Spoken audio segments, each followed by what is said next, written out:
Nandito kami ngayon sa... Anong pangalan nito? Palawan Wildlife Rescue and Ayun, narinig nyo na. Basta yun na yun. Palawan Wildlife Rescue and Conservatory Center. Whatever. Okay, yan. Papasok na tayo, guys. 2015, start natin, ma'am. Okay. Ito, totoo to. Totoo yan. Totoo yan. Laki, oh. Ito talaga yung ano. Oh, laki, oh. Yes. Ito yung balat ng crocodile. Oh. So, ito yung...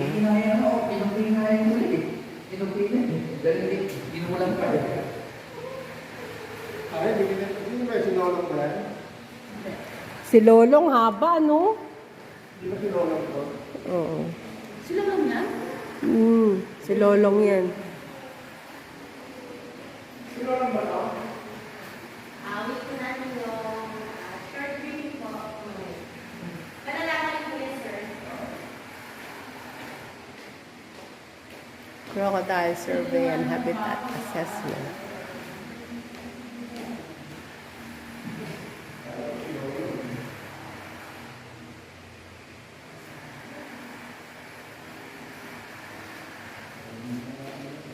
Crocodile Rescue and Release.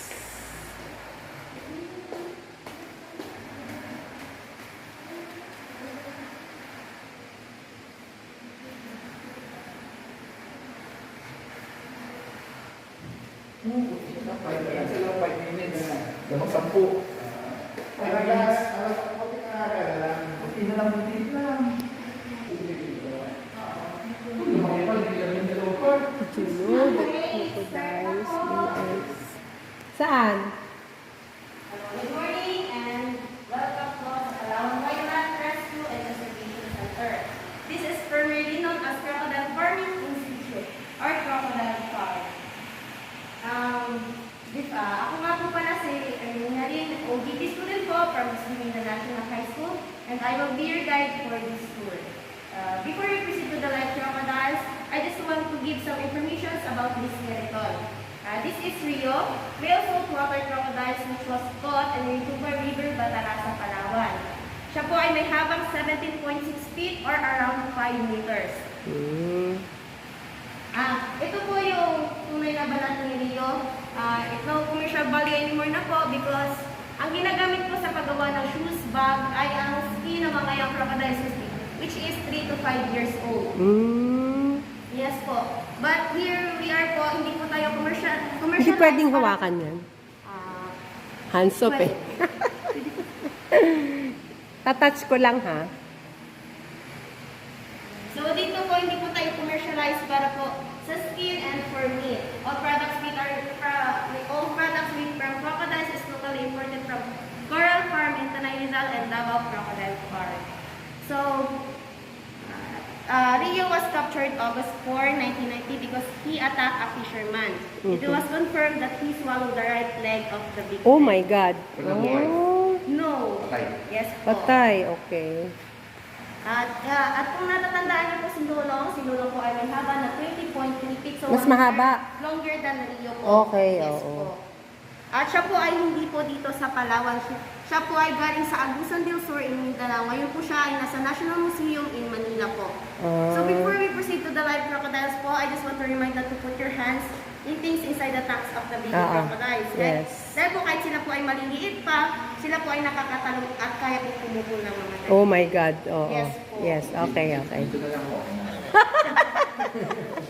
At saka po, pwede po kayo mag-take ng pictures, pero turn off na lang po ng camera flash po natin. Para hindi sila mabulabog. Yes Oo. po, and minimize your voice, minimize the stress of the young crocodiles. Okay. So as we go to the big crocodiles po, please take care of your things that to put inside the pens of the big crocodiles because hindi ko po alam Yes, kung paano po yun ibabalik sa inyo. yes, yeah. Okay po, dito wala po. Okay, okay. So dito po sa Pilipinas is wala po tayong alligators. Alligators is only seen in the temperate country like United States and China. So as you can see, there's a differences between crocodiles and alligators. Crocodiles has U-shaped, V-shaped snout, and alligators has U-shapes now. Okay. Here in the Philippines, we have two different species of crocodiles. We have freshwater crocodiles, which is endemic here in the Philippines, and saltwater crocodiles. It is widely distributed for South Asia and Australia.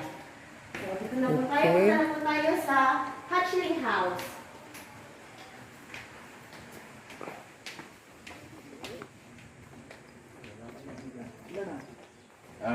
4 minutes. Lamang 14. Suruin na. Oo, masalitan ganyan. Di pa, may 4 minutes pa. Okay po. Ilang segundo nga lang. Ito po center na to, hindi lang po siya crocodile farm. Ito rin po ay rescue center. Yung mga nakuha nare-rescue po ng mga animals at na-confiscate ay dinadala po dito dito po sila nilalagay. Dito po yung hatchling house, dito po yung mga baby crocodiles. Okay.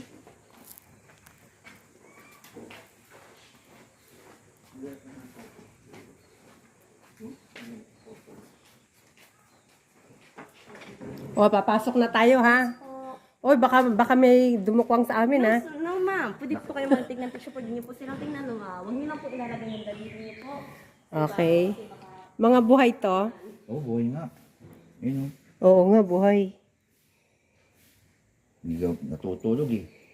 Tulog eh.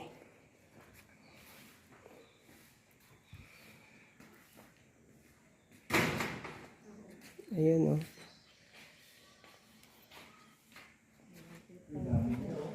Yan po. Siya po ay freshwater crocodiles. Dito lang po siya makikita sa Pilipinas. Oo. Dami nila. oh. Ayun, no, tatlo sila Yun, magkahano. doon, dami din o. Yun po. May iba pa doon. Maliliit pa pala mga to. Maliliit po talaga sila. Ang mga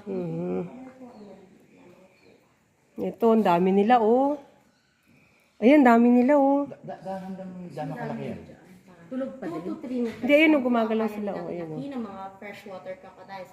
Ang mga saltwater crocodiles po ay kayang lumaki ng 6 to 7 meters. so maliit lang talaga to. mas malalaki po yung saltwater crocodiles kaysa sa freshwater crocodiles. Ayun, oh. Pinapakain. Meat po, sir. Ng Meat and chicken. chicken. Yes, beef or chicken. Wow, ambisyo pala nila, no? Yes, ma'am. Mabisyo pala nila. Ang ganda ng kulay oh. Asan? Ay, oo, ang ganda ng kulay niya. Parang snake. Oo.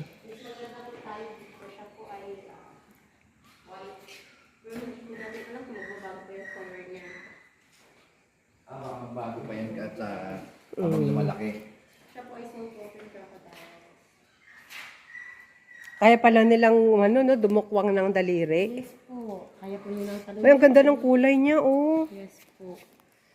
Sana hindi na magbago yung kulay niya habang malaki siya para siya. Ang ganda ng kulay niya. Oo. So mangyari yan, alaga para manglahi, alagaan nyo, no? Hindi nyo napapawala. Oo. Ano pag capable na, inaano nyo na? No sir, stay lang po yan sila dito kasi hindi po natin gano'n ka-sure kung makakasurvive Survive. sila sa wild. Dahil pinapakain mo nga 25% lang po silang makakasurvive sa sa wild. Kasi nakakain, nahuhuli na... Uy, ang dami dito, te. Yeah, freshwater crocodile po yan sila ma'am, 3 to 5 years old na po yan sila. Ah, si ito? Mga ganyan po kalaki yung ginagawa na Oh. bags, shoes. 3 years old na yan? 3 to 5 years Hindi old kasi po gano'n yan lumalaki. So, ito na yung yung mga balat nila, yun ang mga Yes, ginagawang po. ano. Okay. Ito mo, 3 minutes and 33 seconds.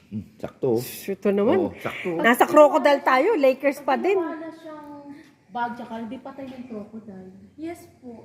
Pero po hindi po Paano, anong cost ng death nila usually? Minsan po, cause ng death nila is too much stress, tapos yun po. Na-stress din Yes sila? po, nasi-stress po yung mga Saan sila crocodile. na-stress? Minsan po sa mga ingay or Ganun. Okay.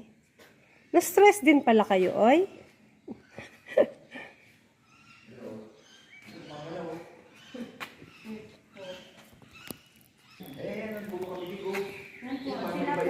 Ito ang lalaki, oh. Hindi po yung sinasabi nila na umaabang po ng pagkain po, nagpapalamig po sila na Papasok ng hangin. Ayun naman. Ay, oo nga, oh. Yun oh. Hawakan mo nga, mag-ano ko ng short video. Dali, oh. Magbibideo ako ng short video. Gumagalaw. Para sa Gumagalaw. shorts. Yun.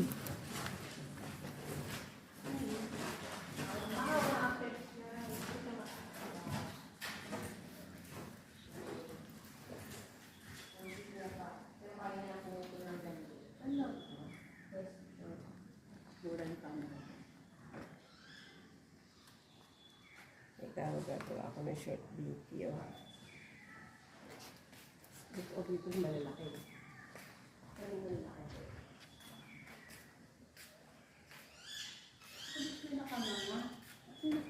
Diyan. Doon. Ito. Umaano yung ino-open yung mount niya eh. Ito yun yun. Ito. Oh, ang tagal lang naka-open yung mount oh. Yan pala purpose yun, parang pumasok yung hangin, humihinga. Yan pala ang time na pumapasok ang hangin. Yung marami kanina sa ano ba yung nakita ko madami. Ano meron dito? Isa lang siya. Nag-iisa. Lonely. Yung mga mag-isa Yung mga po. eggs niya. Yung mga mag-isa lang po masyado po yan silang mga makikita, kaya nag-iisa po sila. Aggressive. Yes po. So hinihiwalay nyo. At anong ibig sabihin aggressive na nangangagat? Ano? Marami po silang nakakaaway na po ng mga customer. So na-observe din niyo yun, nakikita nyo. May mga professional na nagpapagay.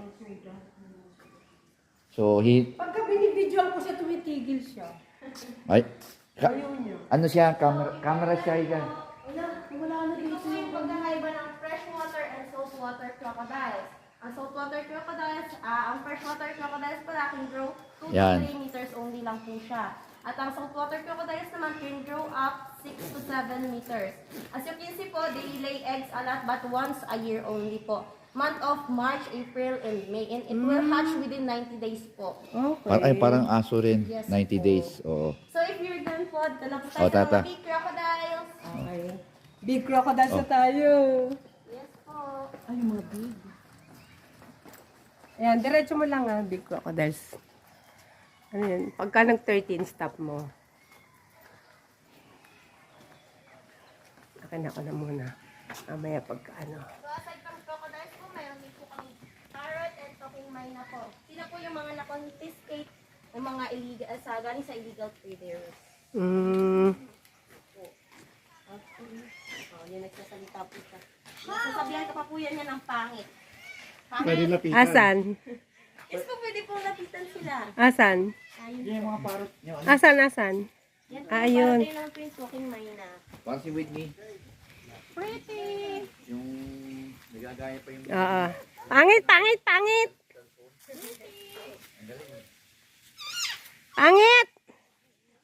Pangit!